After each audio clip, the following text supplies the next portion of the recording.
Hi, welcome to Coffee and Tools. There's a couple of ways to join some pieces of wood together these days. This is the Kreg pocket joiner, and it's a pretty nice instrument, and really a lot of people have said that it sort of replaces biscuit joining. Biscuit joining is pretty old stuff, but it's for a woodworker it's still, I think, a pretty cool item. But when you get one out, first off, they sure don't look like a biscuit, but here is a so-called biscuit.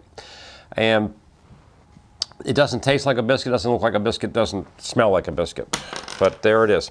And so somebody decided they would change the name, and we would call it, where are we here? Yeah, wooden splices. I don't know.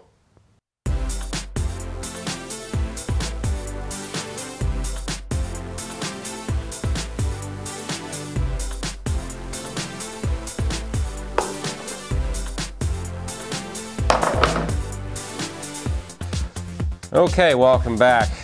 Really this week, what I wanted to talk about at the old coffee and tool shop here is the biscuit joiner, the old style biscuit joiner. If you're thinking about getting one, here's the problem. I barely have any reason to have the pocket joiner from Kreg, for example. There's a few projects out there, but also have very little use for a biscuit joiner. But I do have projects that come up that really should be, one or the other. So recently I was doing a table, and it was a butcher block type where I wanted to biscuit join every block together so that it would be absolutely strong and it would be glued really well together. So we had to get into the biscuits.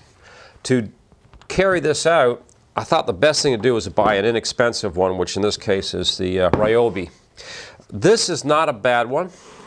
There's like, the prices go from like $40 into hundreds of dollars, and so that was kind of like, if I'm doing a lot of biscuit joining, I can see spending $200 or $300 on that tool, especially if I'm doing it like all the time with the hobby or something, and I'm not. So every once in a while I need to do a biscuit. This will be just fine, I thought, and it is. It's pretty simple, really, very simple little tool.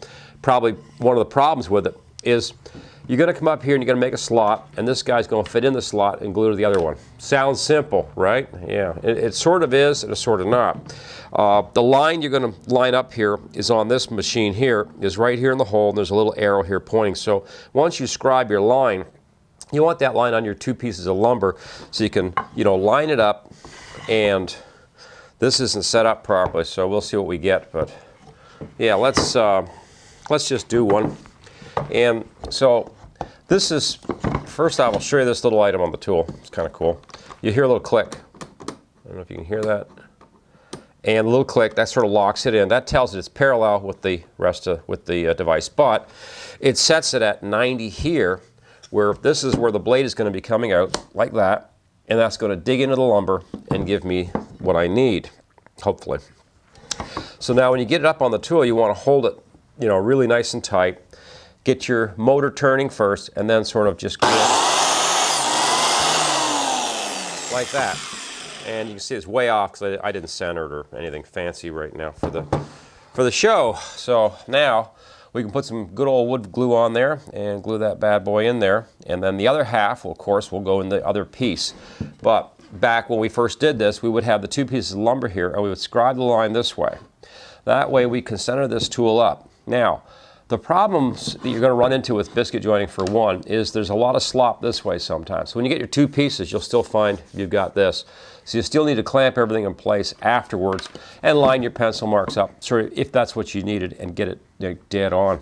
The basics of this one here is pretty straightforward, I think. Depending on how deep you want it, this is your stop here, so you're going to adjust it there. Obviously, all your sawdust's going to fly out of there. And really, all you're doing is pushing in, cutting the gouge, and it's a done deal. So how much can go wrong? The only thing that has gone wrong with myself was I was clamping this and really tightly grabbing onto it like it's a chainsaw or something. And at one point this wasn't tight enough, and what happened was I got this action, and of course ruined a good piece of lumber.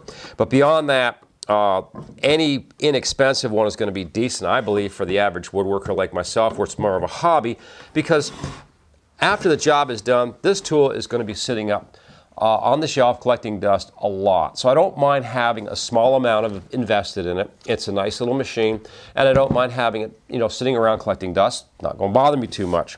When I need it, it's here, and I can do some biscuit joining, as opposed to this type of connection, which really isn't that bad at all either. This is the Kreg pocket joint, of course. I don't know if we did a show on these or not. I thought we did. Maybe we'll take a look and do one. But right now, thanks for stopping by at Coffee and Tools, and have a great week. Hey.